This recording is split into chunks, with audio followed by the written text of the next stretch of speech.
Nats Chat is brought to you by Walters. This Saturday night, make sure that you walk on over to Walters for UFC 275 as Glover Teixeira will defend his UFC light heavyweight championship for the first time. Walters is also the best spot in Navy Yard to watch the NBA Finals. Game 3 tips at 9 p.m. this Wednesday.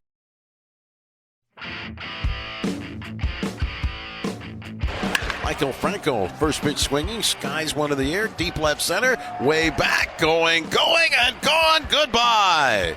Boy, the only man on the field that moved was the left fielder, Albert Almora Jr., and it gives the Nationals a little bit of breathing room, 416 feet. It's the Nationals 5 and the Reds 3. Cishek sets. He kicks, he delivers, and the pitch outside, throw down to first, tag play, and he's out! He's out! They sneak in behind Ruiz to Bell. They pick off Senzel, the trail runner. And if that one holds, a Curly W's in the books. And welcome to Nats Chat for Monday, June 6, 2022, along with MASNsports.com Nationals insider Mark Zuckerman. I'm Al Galdi, host of the Al Galdi podcast. Well, a series for the Nats at the Cincinnati Reds that started off in such a sad, depressing way with that rout of a loss for the Nats on Thursday night winds up being a series win for the Nats as they have taken 3 of 4 at the Cincinnati Reds in this battle of the two worst teams in the National League. The Nats may be bad, but they're not as bad as the Reds. A 5-4 win on Sunday afternoon, thanks in no small part to the defensive heroics of catcher Keibert Ruiz. The Nats now, for just the second time this season, have a 3-game winning streak. The Nats now are 21-35. That is the second worst record in the NL. And these last 3 games at the Reds, in conjunction with what has gone on over the previous 3 days for AAA Rochester, more on that in a bit, makes for what has to be the Nats' best 3-day stretch of this season. Friday, Saturday, and Sunday, the best 3 days of this Nats season. Mark, I know that that's not saying a lot, but that is saying something, and it's nice to be able to say that. Well, and I think it has more to do with just the fact they won those 3 games out. I think what's important here, we've talked all year long, it's not about the what, it's about the who. And there was a lot of who this weekend that I think was really encouraging, both at the major league level and at the AAA level. So you look at who was helping make some of these wins possible. You have a young catcher in Keibert Ruiz with the big play at the end of the game. You have a young shortstop in Luis Garcia at the plate, looked very good. In the field, maybe not so much. We'll get to that. And at AAA, you have 3 starts, Stephen Strasburg, Cade Cavalli, Cole Henry. All of them went about as well as you could ask for. And that has ramifications for the big league team progressively in order, I think, of when those will happen. Strasburg, Cavalli, and Henry, some of them sooner than others, obviously, but they're all coming here at some point. And that is maybe the most encouraging thought that we've had all year long as it relates to this organization and its long-term prospects.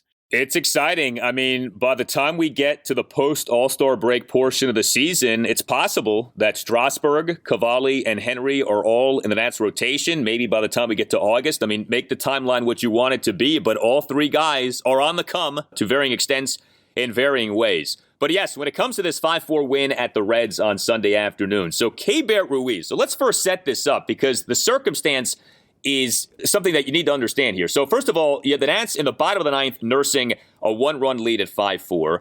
You had the pitcher on the mound for the Nats, Steve Cishek, as the Nats' top 2 relievers, Tanner Rainey and Kyle Finnegan, were unavailable due to each guy having pitched on each of the previous 2 days. And you had the Reds with runners on first and second. To whatever extent you have momentum in baseball, the momentum pretty clearly was on the side of the Reds. And then out of nowhere, Keibert Ruiz fires a bullet to first baseman Josh Bell to pick off Nick Senzel to end the game. And the play was reviewed. After review, the call on the field stands. The runner is out.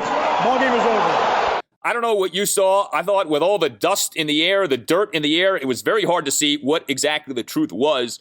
But I think because the play initially was ruled an out, there was not enough evidence to overturn that initial ruling. And the Nats end up getting this win on an absolute defensive gem by Keibert Ruiz. I think you got to give credit to Josh Bell, who made a nice athletic catch of the baseball and getting to make the tag of Senzel. But man, what an ending. It seemingly came out of nowhere, and the Nats I don't want to say they stole one, but man, they took a ninth inning that was not going their way and they changed the narrative completely. They absolutely did that. So 2 things here. Number one, I agree. I have no idea on that play or the one before it in which Senzel was called safe on the grounder to short. I have no idea if either of those calls was made correctly. But the problem is, or maybe for the good of it for the Nationals, I didn't see anything in either replay to convince me that it should be overturned. And so in those cases, all you can do is stick with the initial call. If the first base umpire, Andy Fletcher, calls either of those the opposite way, I think they have to stand as well. And you heard officially after the review, the calls stood, which means they didn't see enough to overturn it. So a little bit of a break there from that standpoint. I have no idea. I think they got him right, but I don't know that for a fact. Now, number 2, and this was interesting. You heard Bell mention this on the post game with Dan Kolko. They had talked about this in advance. This seems like an advanced scouting thing that they had picked up on Senzel being known for taking extra long secondary leads after a pitch. And there was probably some kind of signal there between Ruiz and Bell that play was on. You saw the pitch was kind of on the outside corner, like perfect type of pitch to do that on. You had Bell, who wasn't holding him on, immediately burst towards the base and Keibert make the perfect throw. That doesn't happen by chance. That happens by design, and they pulled it off perfectly. So give them a lot of credit. It starts with the advanced planning of that, then to call it for that spot, and then to actually execute it. Because if you botch that up, if the throw is offline, if Bell doesn't get there in time, if the ball gets away, God knows what happens next. So it is a dangerous play on their part. But I think also in a little way, a reflection of them understanding that might have been their best chance to get out of the inning, as opposed to letting Cishek face the heart of the lineup that was starting to come up. So a lot of things going on there, not just in the moment, but even leading up to that moment. And that speaks well to the Nats and, game planning and strategy and analysis. And that's not an area necessarily in which the Nats have excelled in recent years. So good job by them. With Keibert Ruiz, it's interesting because he's been kind of a steady Eddie for the Nats. We've talked about guys getting hot and guys being in woeful slumps. And with Ruiz, he's just kind of been there this season. He's been solid. He certainly has been, not spectacular. He's never really gone on an extended run. He's also never really had like a lengthy slump to where you're like, man, what's wrong with this guy? He did not have a great series in terms of his batting. In fact, he went hitless in the series, but he did draw a number of walks. In fact, he drew 2 walks in this game on Sunday afternoon. And, for a guy who is supposed to be more of a hitting catcher than a defensive catcher, he's proving himself to be pretty adept as a defensive catcher. Now, he only went 1 of 4 on runners trying to steal on Sunday, but he did throw out Aristides Aquino on an attempted steal of second base for the third out. He is 10 of 28 on runners trying to steal this season. And that play that he made to end the game, that's what you call like a gumption play, a chutzpah play. Like, you got to have some grapefruits to attempt something like that. And he attempted it, and he succeeded with it. And I like that. I like that he trusts himself. He trusts his arm to make a throw like that. And then the Nats obviously trust him to make a throw like that. So, I think this is worth keeping in mind with Keibert Ruiz. It's not just about his batting. He may well be a plus for the Nats as a defensive catcher. And obviously we know defense at catcher matters so much. So this is encouraging with Keibert Ruiz. Took some matzo balls to pull that one off. It made me think of, and I'm sure he's a guy that he grew up idolizing, is Yadier Molina. That's a Yadi kind of play. And you wonder how many young catchers, especially young Latino catchers, grew up watching Yadier Molina and had that in their mind if that's the kind of thing that they could think to do. Now, again, I don't think this was all on Keibert. I think they collectively had that worked out to pull that play off. But I think he has thrown the ball very well. I thought the stolen bases in this game were more off of Corbin than off of Ruiz. I thought he made some good throws that just didn't really have much of a chance because he didn't have enough time to do it. I think the game calling with him and Riley Adams is still a work in progress. And this is kind of one of those unspoken things that we don't think about a lot, but they've gone with veteran catchers for so long, who you just trust know how to call a game, know how to sequence pitches, how to set up hitters. And all of a sudden, for the first time, you have a couple of young catchers working with a staff that's not as experienced as in the past. And you're probably going to have mistakes along the way. There's going to be a learning process for them. And I have picked up some things behind the scenes that lead me to believe that has been a little bit of a concern. But it's what you understand you're going to live with young catchers. You're going to have to let them grow into it and learn how to do all this. But in the bigger picture, I think Keibert Ruiz has shown that he is going to be a foundational piece for them. Yeah, you'd like a little more offense, certainly in the power department that hasn't come yet. But from a throwing standpoint, from a contact standpoint. And like you said, from a confidence standpoint, he's a quiet kid, but he plays with confidence. He knows he's a good player. I think at the end of the season, we're going to look back and say that Keibert Ruiz firmly established himself as this team's foundational catcher for a long time. Yeah, and I like the steadiness because the Nats have a number of guys who've been very up and down this season. And to have someone who it feels like you can count on to be what he is, game in, game out, I think there's some value in that. Are you a law firm partner looking for a better situation for your practice and a blockbuster contract worthy of Juan Soto? If so, you should call Mason Kalfas of Zenith Legal in Washington, D.C. He works with law firms and lawyers on finding the perfect match. No platoons, just superstars. Some lawyers switch firms because of conflict. Some lawyers switch firms for a better platform for their practice. And some lawyers switch firms for more money. You need the Scott Boras of legal headhunters working for you, and that's Mason. Mason will work with you to find a better fit for your practice and ultimately the best deal for you and your entire team. Call him today at 202-486-3535 or check out his website, zenithlegal.com. This is an unprecedented time in the legal market, and many top firms are looking to expand. Call Mason today. Zenith Legal also works with associates and distinguishes itself on personal service. Zenith Legal doesn't just spam resumes out to law firms. Zenith Legal talks to the right people and gets your resume in front of the decision makers who matter. Whether you are a Rainmaker partner or a mid-level associate, give Mason Kalfas at Zenith Legal a call today to accelerate your career. Call today, 202-486-3535. Trying to add at least one here is Hernandez. Jockeying down the line, and he hits it into right field past the diving Votto, and he will get the RBI. Hernandez in to score. Ball misplayed by Aquino. Franco trying to get the third, and he's going to be safe. And an RBI single by Luis Garcia. So Mark talked about how, the youth was on display in this series, and it was. Young players came through for the Nats in this series. Luis Garcia, boy, did he end up having an interesting series here for the Nats. So he, of course, now is the Nats' everyday shortstop with Alcides Escobar on the injured list. Garcia in this game on Sunday afternoon, 2 for 4 with an RBI single and another single. He and the Nats 2-run fourth with runners at the corners, a 1-out first pitch RBI single through the right side of the infield to tie the game at 3.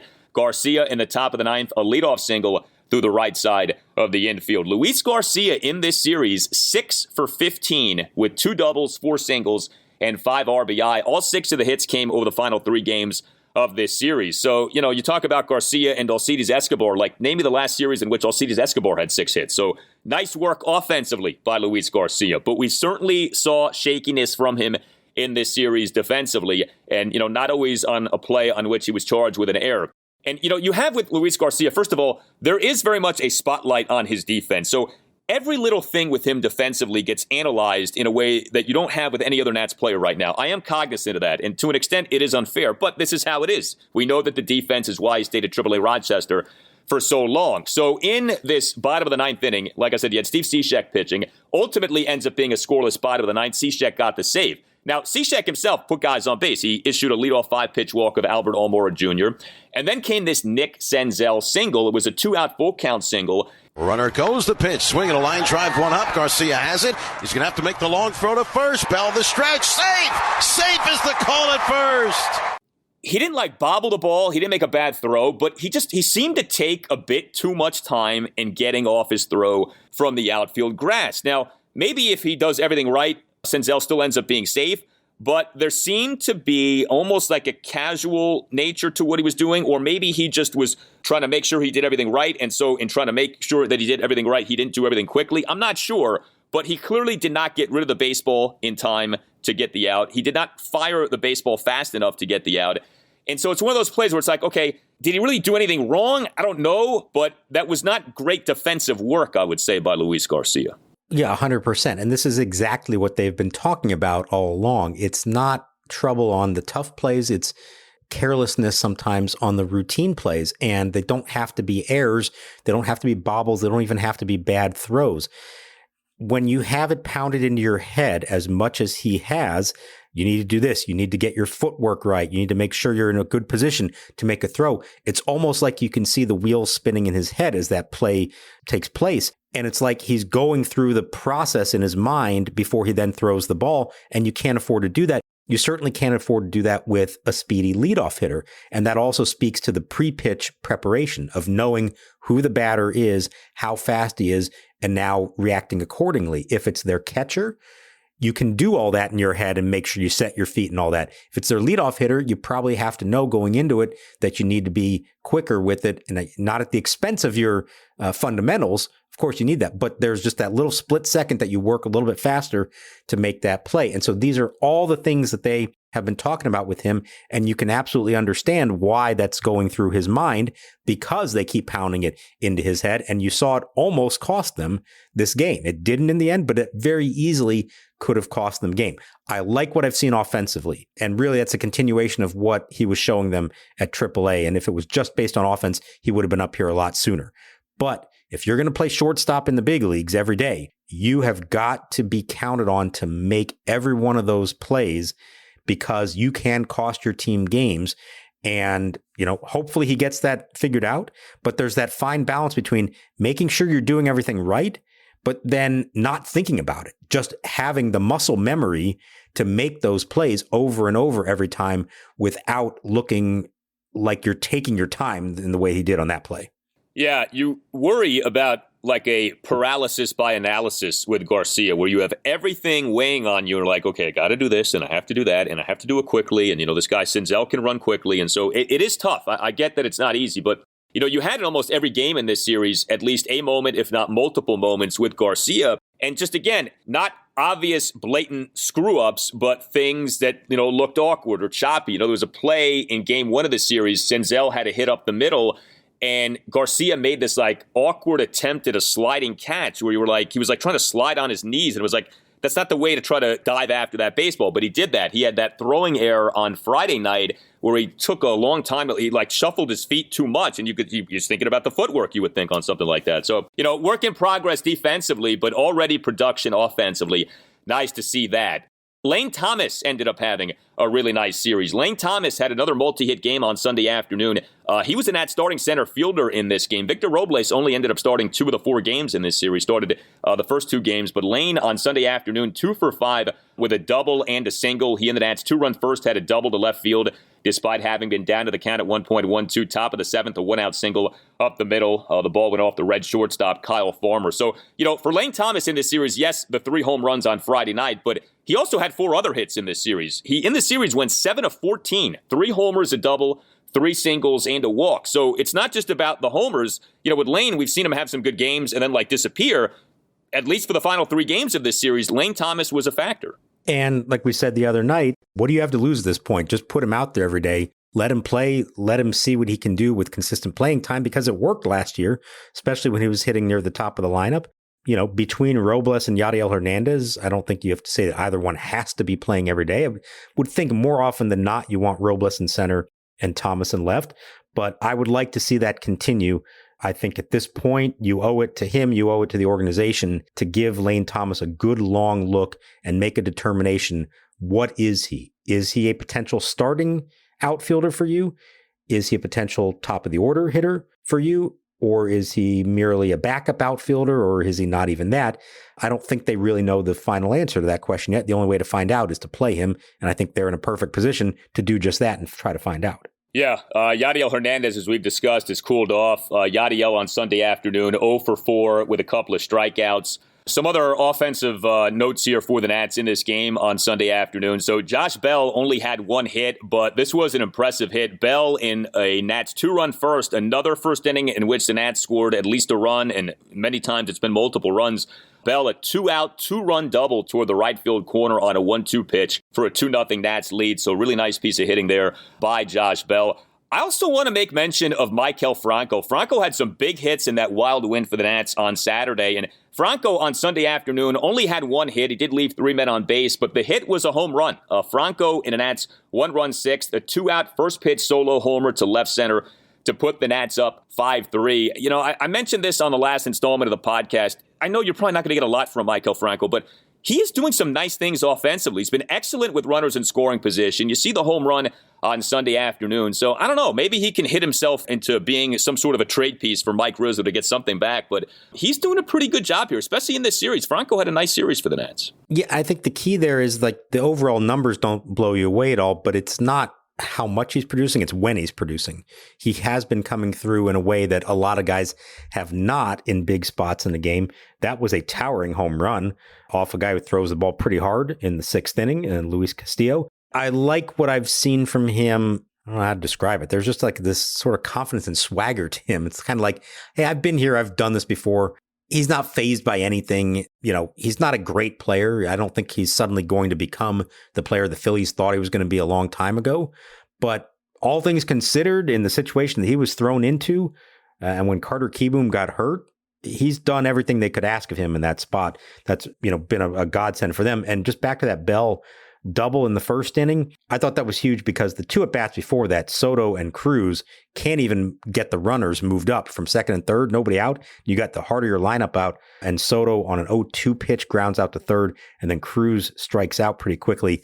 So they needed Josh Bell to pick them up in that spot because the 2 big boys did not get the job done there. Yeah, Bell, in a lot of ways, saved that inning. Soto, off having hit 3 homers over the previous 2 games, he on Sunday afternoon went 0 for 4 with a walk and 2 strikeouts, left 4 men on base. Hey guys, it's Al Galdi for Window Nation. It feels like everything is going up these days, including home prices. And so there's no better time to have the look of your home go up and the value of your home go up with new windows from Window Nation. Get 2 free windows with every 2 windows that you buy, plus pay nothing for 2 full years. Take advantage of this offer. Call 866-90-NATION or visit windownation.com and make sure that you tell Window Nation that Al Galdi sent you. Window Nation windows are the best. The average Window Nation installer has over 16 years of experience with over 20,000 windows installed. Window Nation offers 1,500 custom window combinations, including vinyl, wood, and fiberglass. Window Nation is the best. Call 866-90-NATION or visit windownation.com and make sure that you ask for the deal that you heard about from Al Galdi. 2 free windows for every 2 windows that you buy, plus pay nothing for 2 full years. 866-90-NATION or windownation.com. That's 866-90-NATION or windownation.com. And make sure that you tell Window Nation that Al Galdi sent you.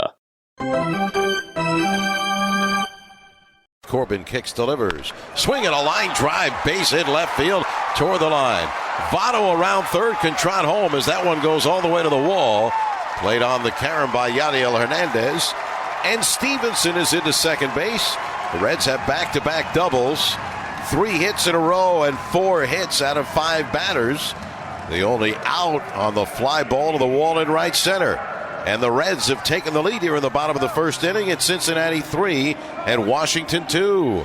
So the Nats starting pitcher on Sunday afternoon was Patrick Corbin, and as has been the case previously, the 1st inning did not go well for Patrick Corbin, and initially it felt like, oh boy, here we go again. It feels like we've had this a good bit here lately with Nationals pitchers, where the guy starts off poorly and you say to yourself, oh boy, here we go again. Well, Corbin ended up settling down, but yeah, the 1st inning was not a good inning for him. So Corbin in this game, 3 runs in 6 innings. He gave up 9 hits, 2 doubles, and 7 singles, but he had 5 strikeouts versus no walks. He threw 91 pitches. Corbin allowed the 3 runs in the bottom of the 1st. He gave up a first pitch leadoff single to Nick Senzel up the middle. Gave up a 1-out full count RBI single to Tommy Pham through the left side of the infield to cut the Nats lead to 2-1. Although, of all the praise we just showered upon Keibert Ruiz, I have to say, Keibert failed to catch what I thought was a pretty good throw from Yadiel Hernandez. And Senzel, if Ruiz catches that baseball, maybe possibly is out at home. It's hard to say. But anyway, the run scored there. Corbin gave up a 1-out opposite field RBI double to Joey Votto off the left field wall to tie the game at 2. Corbin gave up a 1-out RBI double to Tyler Stevenson to left field for a 3-2 Reds lead. And then Corbin gave up another hit, a 2-out full count infield single to Albert Almora Jr. on a ball that went off Corbin's glove. Then, though, Corbin gave you scoreless innings after that first inning, ended up going 6 innings. Now, the only clean inning that Corbin had was a perfect bottom of the second inning. Like I said, he gave up 9 hits, but no walks was good. 5 strikeouts good, especially considering the extent to which he's declined as a strikeout pitcher. And what could have been one of these Patrick Corbin debacles ended up being not nearly as bad as we thought that it might be. Yeah, look, that first inning, they were all over him. They were aggressive early in the count. There was loud contact. Even the first 2 outs were a fly ball to the warning track in center that off the bat you thought might go out, especially in that ballpark, and then a line out rocket to left field on the first pitch of an at-bat. They were sitting fastball and they were on him early on. So kudos to Patrick Corbin for minimizing the damage and then settling down after that. And the key number to me out of that whole start, the 0 walks. And let's be honest, 0 home runs, because we know that has in the past been a problem for him. Now, he's been better this year. We've noted that. It's really been more about giving up hits and giving up walks. The home run has not been the issue, but you worried in that ballpark that it would be. So he kept the ball in the yard, didn't give them any free passes. They had to earn their way on. And after that first inning, really solid. And on a day when you knew the bullpen was shorthanded, you have to get innings from your starter. And say what you want about Patrick Corbin. I'm not going to try to defend this at all and make it sound like he's done a good job for them. He has not. The one thing you can say about him, though, is he takes the ball every 5th day and he's going to give you close to 100 pitches. They may not always be an effective 100 pitches, but he's going to give you 100, and often that's getting you through the 6th inning. He is more consistently getting deeper in games than guys like Fetty, Adone, and Gray. Yes, he's giving up runs, and he's not the Patrick Corbin they need him to be, but sometimes just eating those innings is important, and this was especially a day when innings probably trumped everything else that he was going to give you. Especially with what ended up happening with the Nationals' first reliever in the game. You know, one of the more telling things with Patrick Corbin is his what's called xWOBA, which is expected weighted on base average. It's basically quality of contact. Patrick Corbin has gotten whacked around this season. You read xWOBA like you read a batting average. Entering this game, his xWOBA on the season was 389. I mean, batters had just teed off on him, and we saw that, like you said, in that first inning on Sunday afternoon. So it could have been much worse than it ended up being. He actually technically had a quality start on Sunday afternoon with the 3 runs in the 6 innings. You know, when Mike Rizzo talked to you guys the other day, I actually thought the most interesting thing that he said had to do with Corbin, because Rizzo didn't sound that down on Corbin, and some of this may have been just Rizzo putting on a show, putting on a front, but he said, hey, look, Patrick's velocity is still more or less where we want it to be. His spin rate is more or less where we want it to be. He actually sort of challenged Corbin's manhood and was like, he needs to throw more strikes, or he needs to stop nibbling, basically, is what he said. Did you see that on Sunday? Because it is notable. Rizzo says that a few days ago, and then a few days later, Corbin has 5 strikeouts versus no walks. Yeah, I was going to say the no walks is a big part of that. And the total pitch count, 58 out of 91. It's not great, but it's not bad in terms of strikes. And you still see so much with him, the non-competitive pitches, the pitches that come out of the hand, you just know you don't even have to think about swinging at.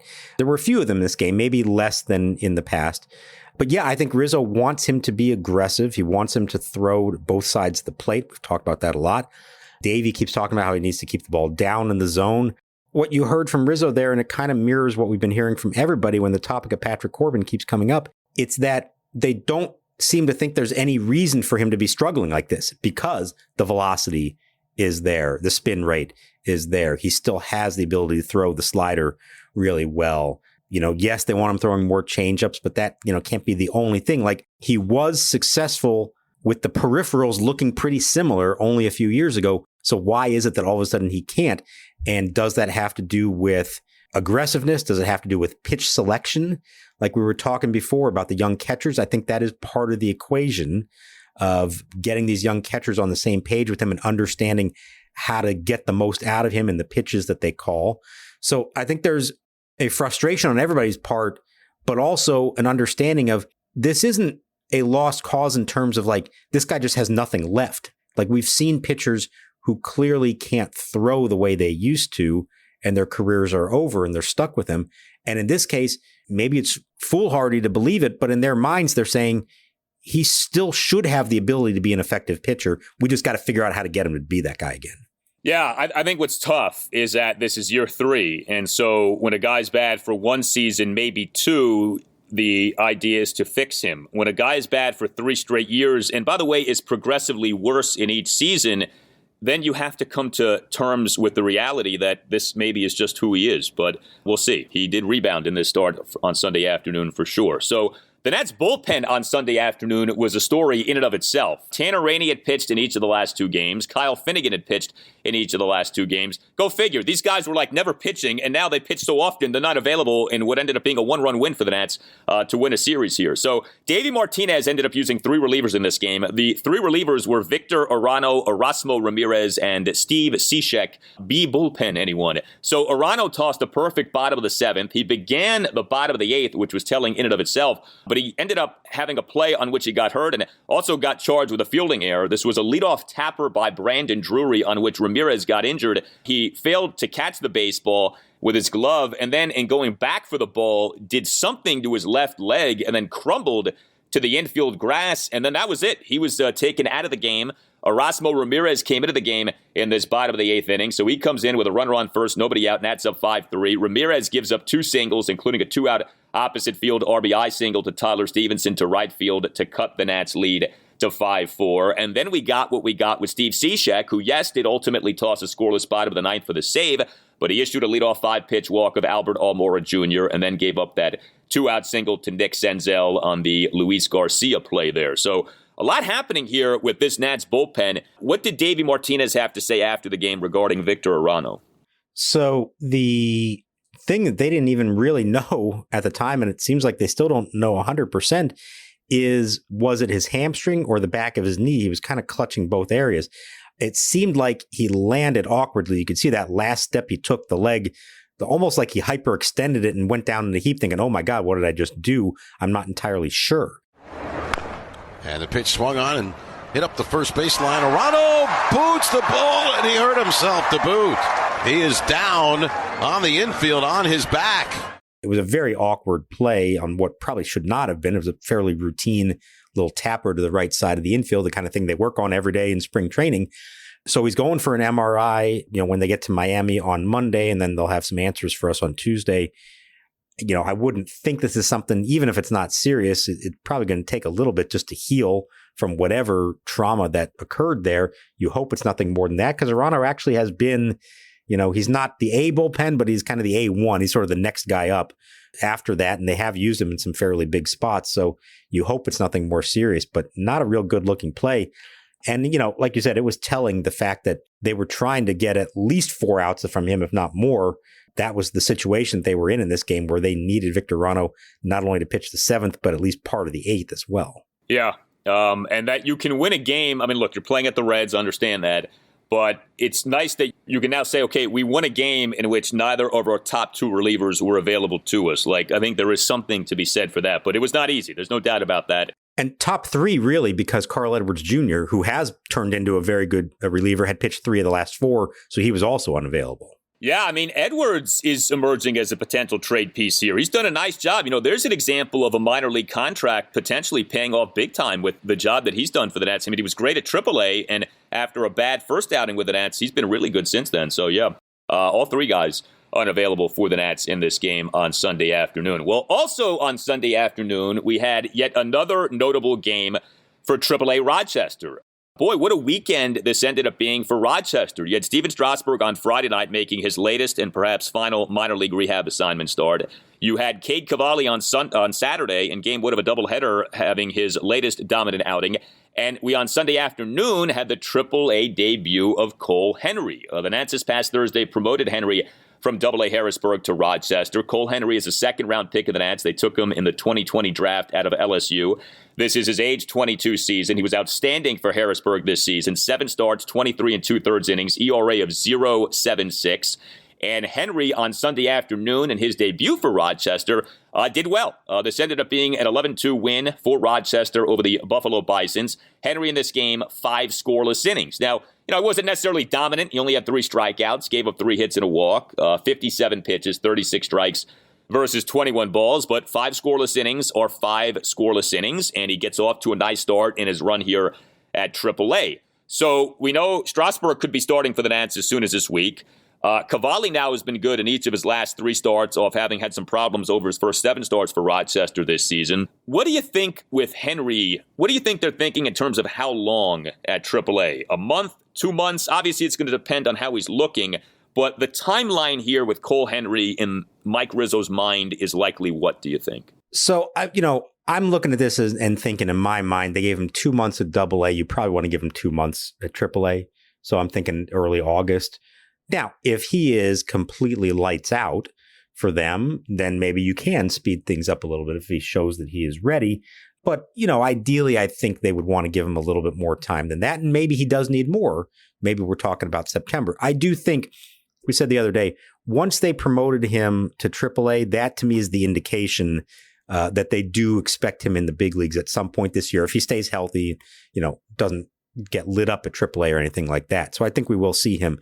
The thing that he has that Cavalli maybe doesn't, even though they're drafted at the same time, he has been pitching longer in terms of his amateur career. Remember, Cavalli was a two-way player, didn't really pitch full-time until that last year at Oklahoma, whereas Henry has pitched more. They view him as a more polished pitcher.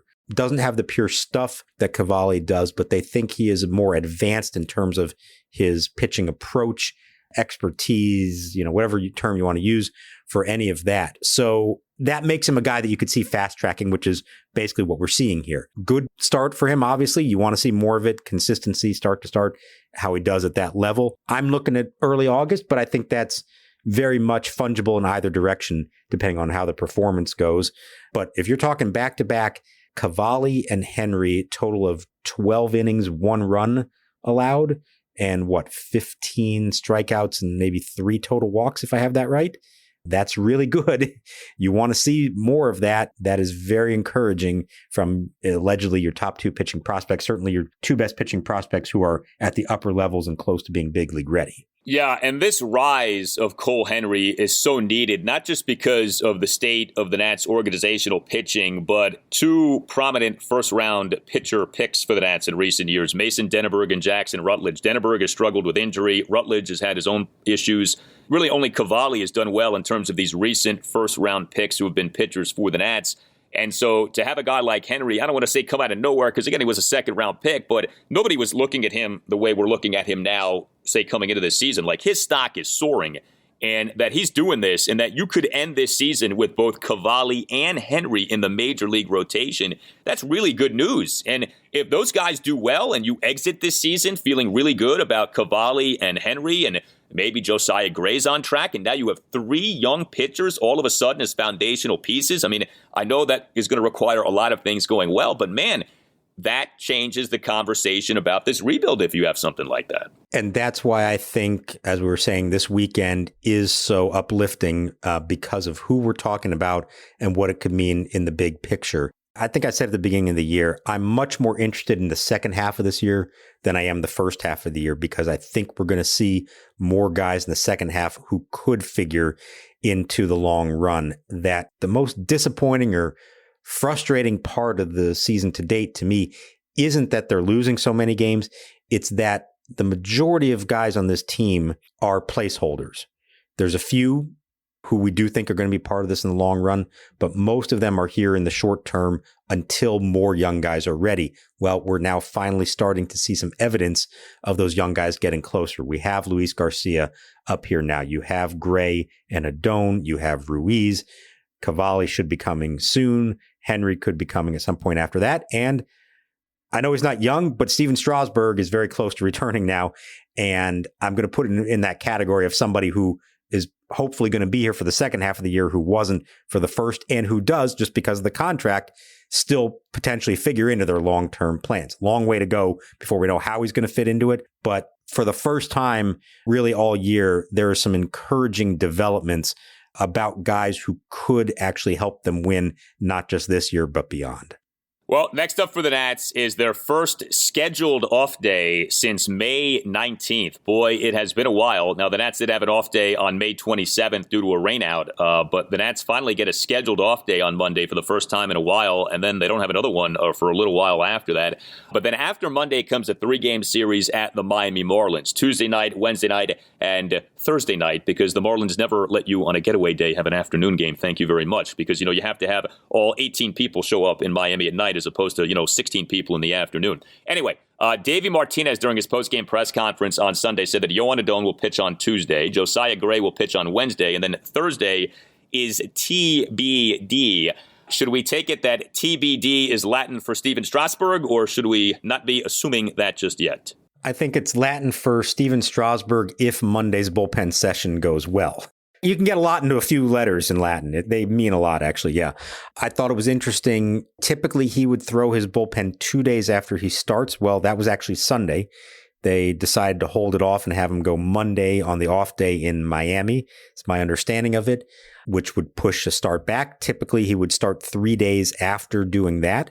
And so the fact that they've left Thursday's start as TBD suggests to me that they want to see how that bullpen session goes. And if it goes well, I think we very likely could see Stephen Strasburg Thursday night in Miami. Now, if it doesn't, if there's any hiccup, like we said all along, they're not going to force that issue. I think that's also why Evan Lee is still here. He wasn't used at all in this series. He was in theory available out of the bullpen if something else happened. They could have had him start Tuesday. It's in theory his turn. Monday is really his turn, but they could have just pushed everyone else back and had him start Tuesday. Instead, it's Adon and Gray, so they're kind of skipping Lee. So that to me says, see how Strasburg feels on Monday. If he is good to go, he starts Thursday, and now Evan Lee is available immediately as a lefty out of your bullpen. If something doesn't go well with Strasburg, you're not quite sure about it yet, then you hold off and you keep Lee available in case you need him to start instead on Thursday. So if the bullpen doesn't go well, would Strasburg make another minor league outing, or is he done making minor league starts? No, I think he would make another one, assuming he's not hurt. Like if the bullpen session ends because he felt something in his shoulder, that's a whole different story. But if for whatever reason he throws and is like, man, I just don't quite feel right. Or if he's conveyed to them, you know what? I know the numbers have been great, but I'm not quite sure I'm there yet. I'd like one more. Yeah, he's been able to bounce back and forth. I know they're making a big deal out of the fact that he was in Cincinnati. He was in New York as well in between his starts. So they can do that. He is officially still on the IL, and you can do that when you're making rehab starts. So he's traveling with the team. It's entirely possible. I haven't looked up what the minor league schedule is this week, where that would be, but it's certainly possible he would say, I want one more, and he would go pitch Thursday for one of the affiliates, and maybe that's the last one. But the way they've played this, they don't want to say anything yet because, of course, you never know what else might happen. But it seems to me like that Monday bullpen session is maybe the final hurdle to cross, and just to make sure that everything goes fine. And once it does, and he says, yes, I'm good to go, I feel like I'm going to be watching Stephen Strasburg pitch in front of a crowd on Thursday night in Miami that could very well be smaller than the crowds he pitched in front of in Rochester and Fredericksburg. It is hysterical to me that Miami insists on these night games for getaway days. Like, nobody goes to your games no matter when they are, okay? Like, you could be giving away $1 million in cash to every person in attendance, and people still don't show up to these Marlins games. Like, please, it's ridiculous. MLB can't say something to them like, hey, can you please maybe adjust this because this is in the best interest of the entirety of MLB to have afternoon getaway games? So there actually was in the last CBA, not the one that was just signed, but in the last one, there were some new regulations about getaway days, and it's all based on how far the travel is for the team coming out of that. And so there are a few times where you see a team have to start a game earlier, like at 6 o'clock, they get away with that, or they move it even up to 4 o'clock.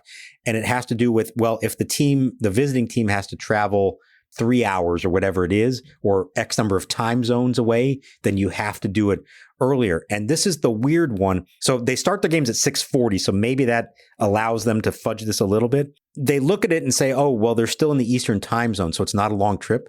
The flight from Miami to DC is about 2 hours and 45 minutes. It's actually a longer trip than like Chicago, Cincinnati, maybe even St. Louis. Teams that are in the Midwest in the Central Division are actually farther away. They're just in a different time zone. Miami's not as close as people think, but I think the wording of it doesn't take that into account. It has to do with the time zone more so than the actual physical distance from your next game. Yeah, entering Sunday, the Miami Marlins this season were averaging 11,585 fans at home games. Only the Oakland A's have been worse. And that's announced attendance. That is not actual in-person attendance. Exactly. I mean, say what you want about the Nats. They are averaging close to 21,000, which is a drop-off from where they were, but as bad team attendance goes, it's actually not that bad. The Marlins have been like this forever, it feels like, in terms of the attendance. Well, we will continue to monitor the NCAA Baseball Championship as we are taping this installment of the Nats Chat podcast. Maryland has won to survive for at least another game. We'll be playing again here on Sunday night. Virginia, unfortunately, has been ousted. The NCAA baseball tournament is complex. It's like studying the tax code in terms of understanding how a team avoids elimination and continues on. But it is a lot of fun. The baseball is pretty cool to watch. And so it's been nice having all of these regional teams, mid-Atlantic area teams in this tournament, at least so far. We'll see what transpires. Hit us up on Twitter at Nats_chat. You can email the podcast, natschatpodcast@gmail.com, including if you would like to sponsor the Nats Chat Podcast, hit up Tim Shovers. Again, natschatpodcast@gmail.com. You can get yourself a Nats Chat Podcast t-shirt. Wear it to Miami and be among the dozens in attendance for Nats Marlins this week. You can get your Nats Chat Podcast t-shirt by going to natschatpodcast.square.site. All Nationals radio highlights on Nats Chat are courtesy of 106.7 The Fan. For Mark Zuckerman, I'm Al Galdi, and we'll talk to you next time on the Nats Chat Podcast. And there you have it, folks. For the first time ever, an umpire in the field makes the final call on the radio. A Curly W's in the books. On the appeal,